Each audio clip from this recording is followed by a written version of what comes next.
علیہ الصلوۃ والسلام فرمایي وکانا علیهم حسرة یوم القیامه دغه مجلس په د دوی باندې په ورځ د قیامت افسوس وي په ورځ د قیامت په داسې مجالسو باندې دی جاړي چې الله ما په داسې مجالس کې ولې شرکت کړی دی چې په هغه کې ستا د نافرمانۍ خبرې کېدې او ستا ذکر پکې نه کېدو نن سبا ګورئ جمع دی بیټکونو کې په انګوټو کې اور بل کړی دی یا ورته هیټرې لګېدلي دي او بس ډډې والي دي څه فالتو خبرې دي چې هغه کېږي خو په هغې کې د الله ذکر نه کېږي د داسې مجالسو نه احتراز پکار دی په کومو مجالسو کې چې د الله ذکر نه کېږي نبی علیہ الصلوۃ والسلام فرمایي وی خلق په یو مجلس کې ناست دی او یو مجلس کې ناست دی او په هغې کې د الله ذکر ونه شو نو دا داسې ده عن مثل جیفت حمارین لکه د مړ خر باندې چې دوی راټول شوي په مردار راټول شوي د هغې نه پاسېده یو مجلس ته راټول شوی او ناست دی پکې ګپې شپې پکې لګي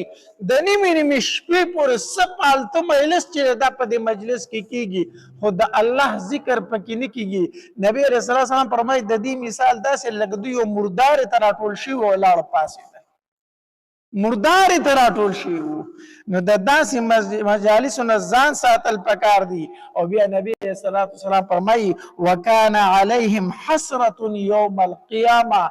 دغه مجلس په د دوی باندې په ورځ د قیامت افسوس وي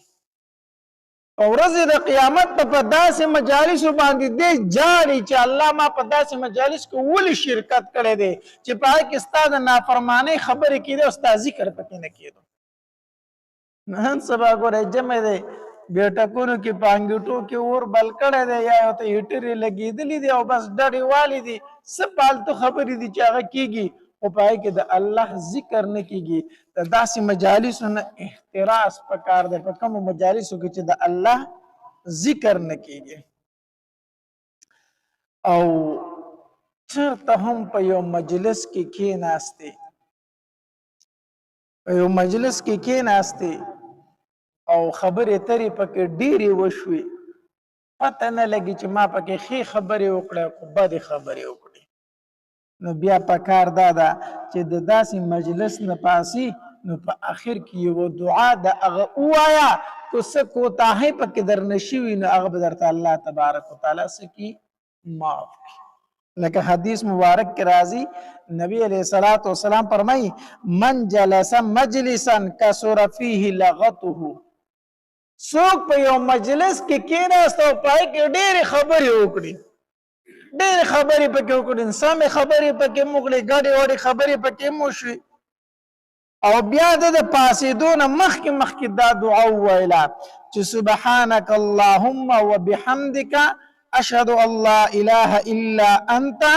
اشهد ان لا اله الا انت استغفرك واتوب الیک نبی علیہ الصلوۃ والسلام فرمائی وَإِلَّا غُفِرَ لَهُ مَا كَانَ فِي مَجْلِسِهِ ذَلِكَ الله تبارک وتعالی ورته دې مجلس کې چې څه ویلی شي د هغې معافي ورته وکړه د هغې ورته معافي وکړه نو یو مجلس کې دې ناسته کړې وه او ډېرې خبرې دې پکې وکړې او پاسېدې صدر دې اوږې ته کو د هغې نه مخکې دا دعا ووایه سبحانک اللهم وبحمدك اشهد ان لا اله الا انت استغفرك واتوب اليك دا وایا چې کمی خبرې درنه پالتو په دې مجلس کې شوي الله تبارک وتعالی درته هغه څه کړلې معاف کړئ نو دا د مجلس د پاسېدو دعا ده چې دا هر مسلمان ته یاد دی او نبی علیہ الصلوۃ والسلام په مجلس کې چې ناس ونه هم څه الفاظ به ویل په ژبه باندې دا خو د مجلس نه پاسېدو دعا ده خو چې نبی علیہ السلام په مجلس کې ناست و نو هم به په دې ژبه باندې څه الفاظ جاری وو لکه حدیث مبارک کې راځي عائشہ رضی الله تعالی عنها فرمایي وی چې نبی علیہ الصلوۃ والسلام په یو مجلس کې ناستو یا به منز وکړو نو نبی علیہ الصلوۃ والسلام تکلم بکلمات څه خبرې به کولې خو معلومیږي دا چې پټې به کولې او پټې نه کوله خو عائشه رضی الله تعالی عنها به اورېدلې بیا تپوس ته ضرورت نو نو نبی علیہ السلام په مجلس کې ناست او په دې ژبه باندې به څه الفاظ پټ پټ ویل لکه شان مونځ به وکړو څه الفاظ به پټ پټ ویل عائشه رضی الله تعالی عنها فرمایي وی فسألته ما دا غن تپوس کو د دې کلمات متعلق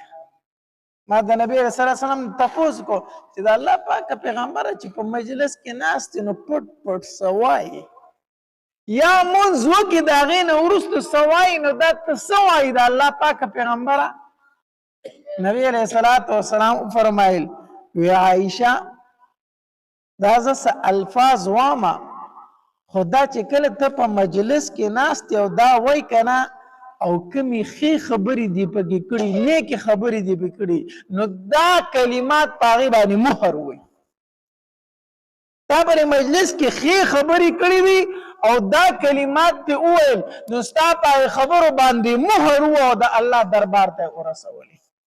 یعنی الله قبول کړي ستا دا خبرې او کو بد خبرې درنه په مجلس کې شوي نو کان کفاره له دا الفاظ داغه د فارس شولا کفاره شولا هغه به خبرې درته الله په دې الفاظ باندې معاف کړي عائشہ رضی الله عنها فرمایي ما ته پوښتنه د الله پاک پیغمبر کوم الفاظ دي نبی علیہ الصلوۃ والسلام فرمایل سبحانك اللهم وبحمدك لا اله الا انت استغفرك واتوب اليك دا الفاظ دي نو دا به نبی رسول الله چې په مجلس کې ناستوم پټ پټ په ویلو او چې کله منځ به وکونم دا الفاظ به ویلو نو موږ لم پکار دي چې په یو مجلس کې ناسیو څه خبرې اترې وکړو نو چې دا کلمات پسې ووایو یا منځ کو نو چې دا مانځه نو وروسته دا کلمات ووایو نو کو په دغه مجلس کې موږ ښې خبرې کړې وي خو الله را له په دې کلمات سره قبول کړي او کو د جبې نه پکې سبد الفاظ ہوتی سبد خبرې ہوتی نو الله تبارک وتعالی دا الفاظ دغه د پاره کفاره وګرځولا غیرات ما